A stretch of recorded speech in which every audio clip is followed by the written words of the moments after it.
Kaki Gunung Salak di ujung barat Kabupaten Bogor inilah calon wakil presiden nomor urut 01 Maruf Amin sempat melakukan ziarah ke salah satu makam tokoh raja ternama di Tatar Sunda tempo dulu. Dengan didampingi sanak keluarganya, Maruf Amin mendatangi makam Raden Surya Kencana yang terletak di kawasan Gunung Bundar, Kecamatan Pamijahan, Kabupaten Bogor. Ziarah ini dilakukan Maruf Amin pada hari Jumat lalu sebelum pelaksanaan puasa Ramadan, dengan maksud untuk memanjatkan doa bagi para arwah leluhur yang telah tiada agar diberikan ketenangan pada saat berlangsungnya bulan suci Ramadan. Selain doa bersama, tabur bunga pun dilakukan Maruf Amin bersama rombongan di pusara makam Raden Surya Kencana. Kedatangan Maruf Amin ke makam Raden Surya Kencana ini dianggap oleh pengurus makam sebagai kunjungan kali pertama yang sebelumnya tak pernah terjadi.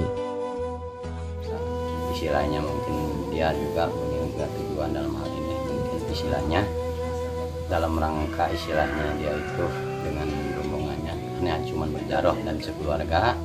Mudah-mudahan kita hanya sebagai batu kerja di sini cuman bantu doa ya semuanya.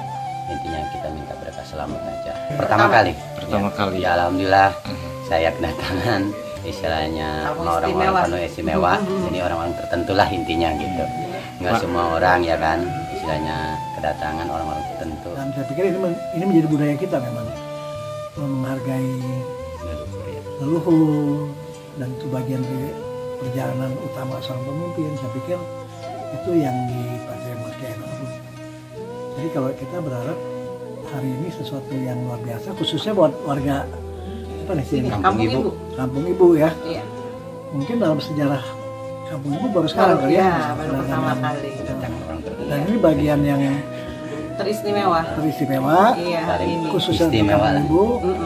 Lebihnya ya untuk Kabupaten Bogor. Usai melakukan ziarah, rombongan Maruf Amin kemudian bertolak kembali ke Jakarta untuk melakukan silaturahmi ke tempat yang lainnya. Dari Pamijahan, Kabupaten Bogor, Mande Jajar melaporkan.